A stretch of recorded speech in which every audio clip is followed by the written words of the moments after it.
Munnaffe weebale okwekumira ku mutimbagano gagadde ogwa YouTube eya Kyabasa Fama Radio Buganda n'okutugobereranga ku mitimbagano gyaffe gyonna emirala. Weebalire ddala tojjanga okwo. Nkwanirizaako nnyo mu programu yaffe eno wawula okumanyako. Nze Emi April Nakawombe. Olunaku olwaleero ensonga ze nkuleetedde za bulogo. Eri watali kumala budde katugende mu maaso. Laba akatuubagira akaliwo wakati w'omwaka 1692 ne 1693 omwezi gwali gwa kubiri. Kooti bwe yali ewulira n'okusala emisango gy'abantu abaali bateeberezebwa okubeera abalogo e Massachusetts mu ggwanga erya America. Waliwo okutuyana nga bwe zikala eri abo abaali bagasimbaganye n'abalamuzi nti be balogo. Tuula kalira byonna tubikuleetedde mu mboozi yaffe eno wawula okumanyako. Olwatuuka mu Gatonnya 1692 ne wabaawo obuwala obuto obwalinnyibwako empewo mu bitundu eby'e Salem e Massachusetts mu ggwanga lino erya America, era ne butandika okulagula. Ku buwala buno kwaliko akamanyiddwa nga Zaabeeti, nga kano kaali katemera mu gy'obukulu 9. Kwaliko n'akalala akaali kamanyiddwa nga Abigail Williams, nga kano ko kaali katemera mu gy'obukulu 11. So nga n'akalala amannya baali bakayita Anne Putnam, era nga nako kaali katemera mu gy'obukulu 11. Obuwala buno bwalinnyibwako empewo ne butandika okulagula, era empewo ezaabuliko ne zitandika okubaako abantu bezirumiriza tibaali tebaloze wabula nga bitooke bye biggwa. Abaasooka okusongebwamu ennwe nti be balogo baali abakyala 3, nga ku bano kwaliko omukyala amannya Tituba. Gono nno yali mukazi muddu. Kwaliko omukyala omulala amannya Sarah Good, ng'omukyala ono yali talina waabeera era ng'asabiriza. Kwaliko n'omukyala omulala amannya Osborne Sarah, era ng'omukyala ono Osborne yali nnamukadde, so nga mu ngeri emu yali mwavula nkupe. Ebigambo by'obuwala buno olwagwa omukulu eyali atwala essaza lino mu matu n'agamba nti bano abagambibwa okuba abalogo bateekwa okutwalibwa mu mbuga z'amateeka bagasimbagane n'abalamuzi.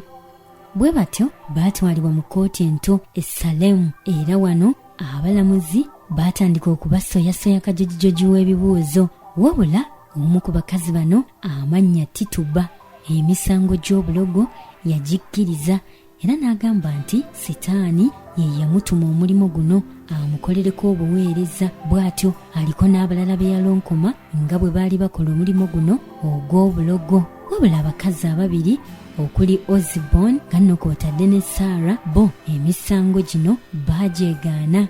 Kyokka okusinziira ku bye baali boogera mbu byakakasa abalamuzi nga bano bwe baali abalogo kkungwa. Era mu ngeri y'emu waaliwo n'abajulizi abaali babalumiriza nga bwe baali abalogo. Bw'etyo kooti yabasindika mu nkomyo. Emisango gy'obulogo tegyakoma ku basatu bano, wabula gyagenda girandanga luyiira okukakkana nga gizingiddemu abantu 200 birangalala. Kyokka olw'okuba kooti eyasooka okulamula ensonga zino yali ku mutendera gwa wansi, mu mwaka 1692 omwezi gwali gwa Maayi, ennaku z'omwezi zaali 27, eyali gavana mu budde obwo William Phillips yalagira watondebwewo kooti ey'enjawulo eneesobola okukwata ensonga zino mu ngeri y'ekisajja kikulu, era bw'etyo kooti ey'enjawulo yatondebwawo.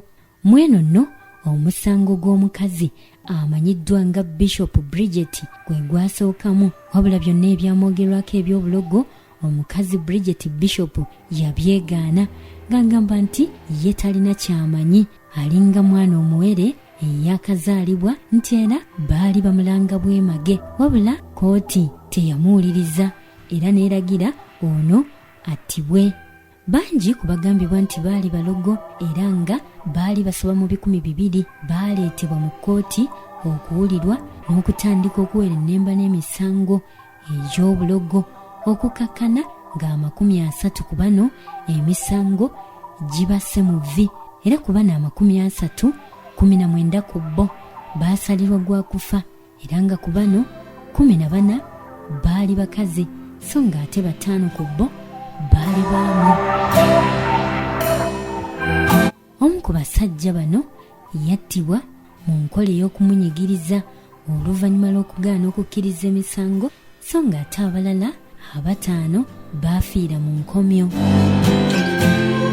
Kino nno kyogerwako mu byafaayo ng'ekiyigga balogo oba ekinoonya balogo ekikyasinze mu mambuka g'eggwanga lino erya Amerika, wabula mu Okitoba w'omwaka 1692 ennaku z'omwezi zaali 29, Gavana William Phillips yatondawo kkooti ensukkulumu era kkooti eno yajungulula obujulizi obwaleetebwa era ku bantu 56 abaali bavunaanwa yasigazaako 3 bokka. Bw'atyo Gavana Phillips ne yejjeereza abaali mu nkomyo bonna ku nsonga z'obulogo mu mwaka 1693 era mu Gatonnya wa 1697 ennaku z'omwezi zaali 14, kkooti etwala zonna giyite General Court yavaayo n'erangirira olunaku olw'okusiiba olw'emyoyo gy'abantu abattibwa obwemage mu kibuga Salem olw'emisango gy'obulogo egyaba gyetekebwako. Mu mwaka ogw'1702 kkooti y'emu eno yalangirira ng'ekyakolebwa okutta abantu bano olw'obulogo bwe kyakolebwa mu bumenyi bw'amateeka. Bw'etyo kkooti yalagira bonna abattibwa baliirirwe okuyitamu abo ababasikira n'ensimbi za pawunda eziwerera ddala 600 buli muntu.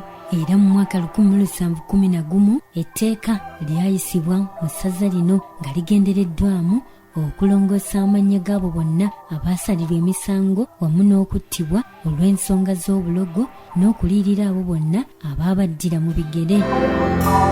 Oluvannyuma lwa byonna mu mwaka 1957 nga waakayita emyaka 25 essaza Massachusetts lyavaayo ne lyetonda mu butongole lw'ebyo byonna ebyaliwo mu mwaka 1692 ebyatwaliramu obulamu bw'abantu olw'okuwaayirizibwa nti balogo mu kye baayita the Salem Witch Trials. Katusembeyo n'omukyala Rebecca Nance. Ono nno y'omu ku bakazi abaasingisibwa emisango gy'obulogo era n'aweebwa ekibonerezo eky'okuttibwa newankubadde emisango gyonna yagyegaana ng'era agamba tibaali bamulanga bwemage. Kkooti yagenda mu maaso n'okulagira omukyala ono attibwe. Omukyala ono yagenda okuttibwa yali atemera mu gy'obukulu 71 era ng'alina abaana n'abazzukulu.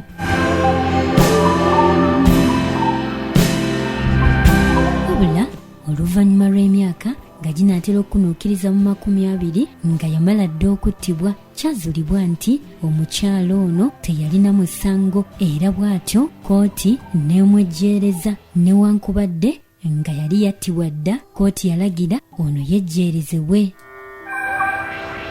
Nkwebaza nnyo okwekumira ku mutimbagano gaggadde ogwa YouTube eya Kyabasa Fama Radio Buganda n'okutugobereranga ku mitimbagano gyaffe gyonna emirala. Weebalire ddala, tojjanga okwo. Nze Imi April Nakawombe.